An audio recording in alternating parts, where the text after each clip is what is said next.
cute ni Caprice. Nakikita ko yung sarili ko kay Caprice.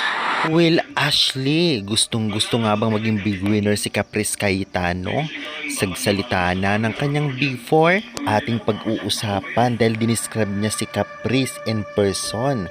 Kaya before that guys, please naman huwag niyong kalimutan mag-like, comment, subscribe for more PBB Celebrity Collab 2.0 updates. Kaya subscribe na, maraming salamat. Well, kilala natin si Will Ashley na dating tahimik lamang sa loob ng bahay ni Kuya at nagkaroon din ng bash sa mga unang araw sa PBB noong PBB Collab pa.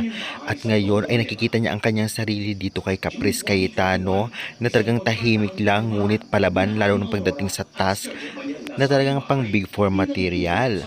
Kumbaga, hindi pa si Will Ashley nakakapili ng Big Four, ngunit isa ang mga gusto niyang maging Big Four or Big Winner si Caprice Cayetano. Na-describe niya pa sa kanyang live ang talagang ugali nitong si Caprice, tahimik lamang at pangiti-ngiti lang kapag tinitignan niya.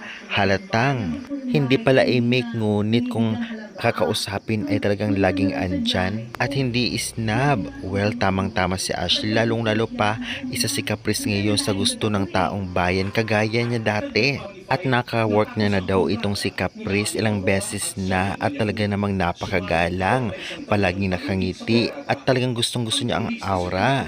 Kaya naman syempre kitang-kita na talagang mas lalong magugustuhan ng taong bayan si Caprice dahil bet din ito ni Will Ashley. Mga supporters ni Will Ashley ay posible ring sumuporta dito kay Caprice.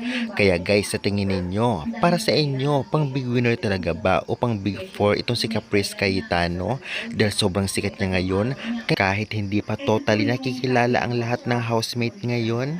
Talagang siya na ba ang isa sa mga big four nyo or big winner nyo? Bakit? Syempre kung gusto nyo siya ay isabi na yun sa comment section. Maraming salamat.